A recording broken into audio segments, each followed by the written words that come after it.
Good morning and welcome to the next Words of Wisdom. Today we're going to talk about the truth about humility, pride, and delusion. We're going to talk about Michael Jordan's swagger, and we'll talk about the American Idol syndrome. Everything ties together. It sounds like a lot, but it's basically one principle. And this is something that is key to living the good life.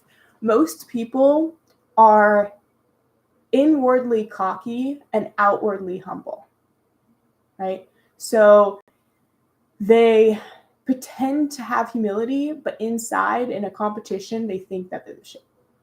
Versus being outwardly cocky and inwardly humble,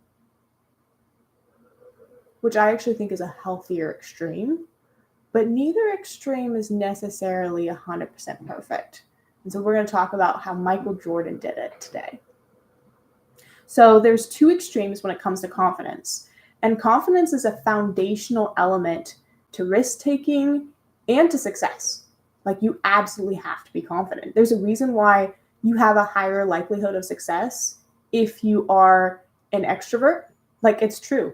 Like, life success just comes easier to extroverts. That's why I've had to learn extroversion, even though it wasn't my typical personality trait. And the first lesson to understand is how Michael Jordan had confidence. There's a Michael Jordan autobiography, or maybe it's just a biography in general, but you can read his story and you can learn how he worked under coaches and how he learned and how he became one of the greats. And his confidence was incredible. Right? That's like one of the biggest personality traits people talk about him, is just how confident he is.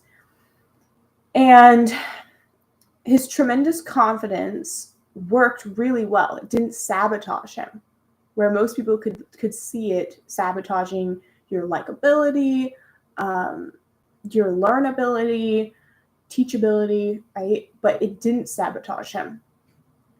And that's because he coupled his extreme confidence with the ability to listen to the 1%. So if you're going to listen to anybody, like, everybody's tries to be democratic. This is just like a cognitive bias. Everyone wants to hear all these different opinions and make a decision that is like the most likable by everybody. But Michael Jordan didn't do that. He took the 1%. He took the best coach ever, right? Do you want to learn basketball from LeBron James, or do you want to learn basketball from some random high school student? Like, you're going to be better if you learn from the great. And you're probably only going to be a fraction of his success. Like, you're only going to have a fraction of it. But which fraction would you prefer? A fraction of that kid or a fraction of one of the greatest?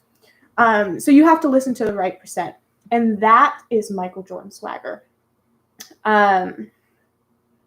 He appears cocky from the outside. Like, fellow teammates, different players from different teams would say, like, he's like the cockiest person ever. Like, he would talk in our face saying that he's going to do blah, blah, blah. But the difference was he actually went and did it. Like, he actually did everything he said he was going to do. So if it's well researched and the time has been put in, it's okay to have confidence. When I walk into a pageant interview, I tell them everything impressive about myself. I say, these are all of my accomplishments.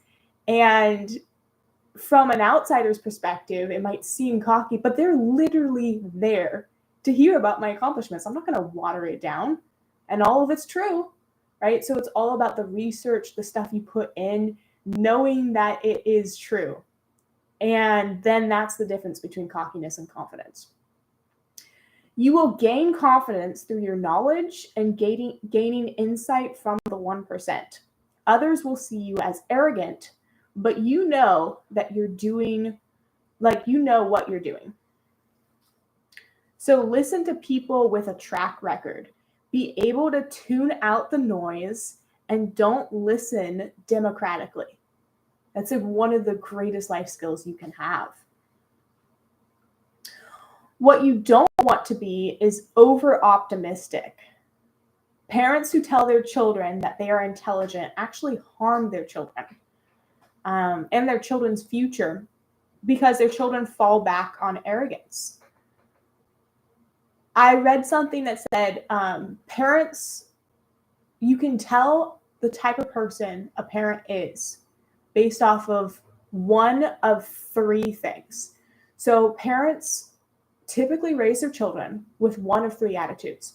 They either want their children to be happy, they want their children to be successful, or they want their children to be kind. And I'd love to hear what specifically you would want your children to be of one of those three traits. Like, which thing are you going to try to teach to your kids? And what your parents taught you. Did your parents teach you to be successful? Was that like the thing that they thought was the most important? Or was it being kind? Or was it being just happy? Did they give you things to try to instill happiness on you? I'd say a lot of people these days try to make their children happy. Like, that's the thing that they want their children to pursue the most. And what's really interesting is people that are religious, specifically Christians, in my opinion, they teach their children to be kind above all else, which is so interesting. Like, they don't want their children to pursue success and happiness as much. That's just a thought. Sorry, I went down a little bit of a rabbit hole there. But you cannot tell your children that they can be anything that they want to be. You cannot teach your children arrogance. It's okay to have your children dream big, but I actually believe that a hard life in a lot of ways can be very helpful towards success, especially in those early years. So do not harm your children's success in life and their future by trying to make things easy. Don't be cocky, back it up. Michael Jordan was a machine. There is nothing wrong with a little confidence. There is a time to tone it down a little bit, and you will bother some people if you're too confident. So there's a time to tone it back. My sister, who was like a professional athlete, and she almost went to the Olympics, she competed in a race against me maybe 6 months ago. And prior to the race, like, she was focused, I could tell, but she seemed super calm. Like, super calm. Like, I just felt like she wasn't even trying to be confident. Like, she was trying to water herself down a little bit, but inside she knew. And inside she was a little bit cocky. And sure enough, she won out of all of us. And like, I came in probably like 10th place. And she won the race because she knew who she was and why she was there. And she only decided to do the race because I tried to convince her 10 minutes prior.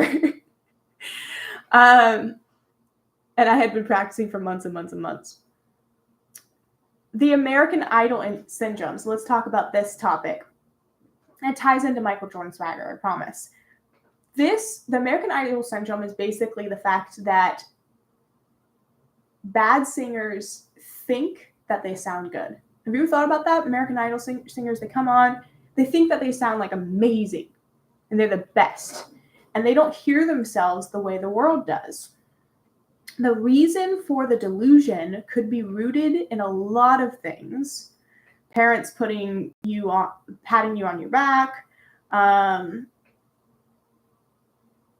delusion of what is good.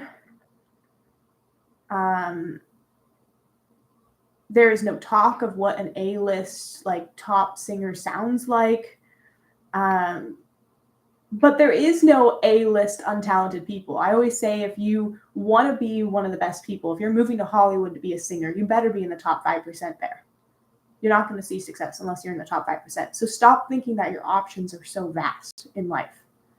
So your options are not that vast. So what are you in the top 5% of out of all people? Learn through the expenses of others. Experimentation is key. Moving on, experimenting quickly and failing quickly is key to success. Learn through other people so you don't have to experiment, because experimentation can be fatal and it consumes so much time and energy. If you are too arrogant, people will work to tear you down. So don't be arrogant. Listen to the right people.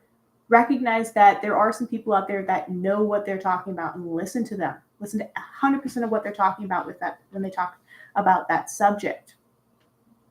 Be able to tune out the noise and don't listen democratically. Rise above mediocrity. So my question today is, what is an example of you being too democratic? You listened to a bunch of people and it messed you up. What is an example of preceding Michael Jordan confidence and putting that into your own life? And then you're able to like pat yourself on the back before you finish. So take confidence and have that instead of arrogance, instead of cockiness. How are you going to proceed with knowledge? What is an area that you specifically need to gain true confidence in? By having awareness and having knowledge, right? Like, people are good about talking about themselves. They have a lot of confidence in talking about themselves. Have you ever thought about why? It's because they have confidence in that topic, because they have knowledge in that topic.